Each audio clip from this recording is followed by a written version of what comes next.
Hello, my lovelies. Just a very, very quick little video this morning. I'm sitting here in my toasty warm dressing gown. I'm telling tales out of school here. I don't normally tell you what I'm wearing, but I'm cozy and warm. So our temperature's taken a little bit of a drop. We're sitting at around about 13 degrees at the moment. So anyway, my attire aside, I have decided to show you what you can do after you've created flowers.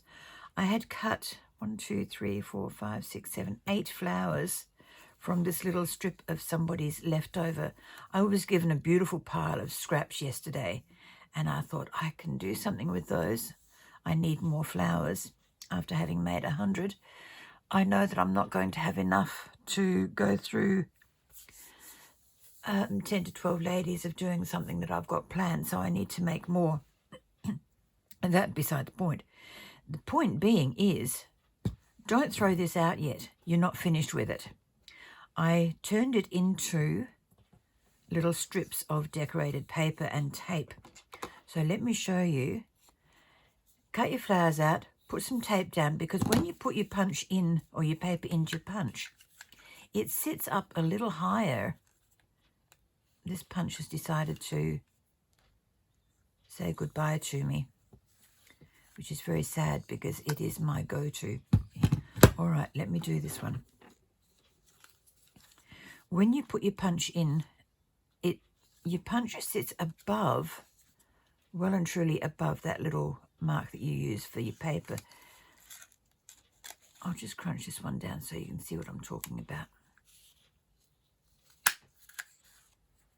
No, that one is up further, but that little punch sits back there. When you put it into the end of the paper stop up this end, it stops here, and you're left with this lovely centimetre border.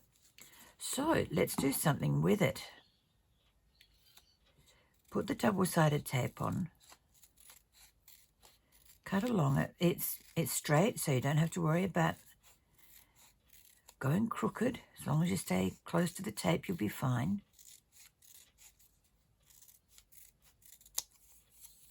And now you have your own washi tape. Now put the inverted commas up there because that is actually a trademark, I believe. So this is decorated paper on tape.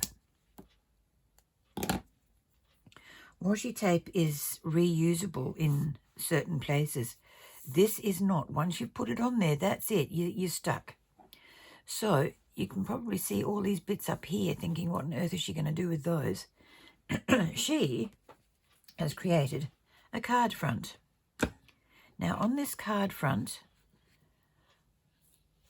now this paper here is that little piece there.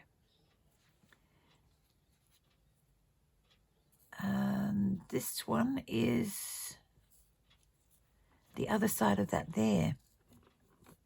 So this was double-sided paper, so I got a double whammy.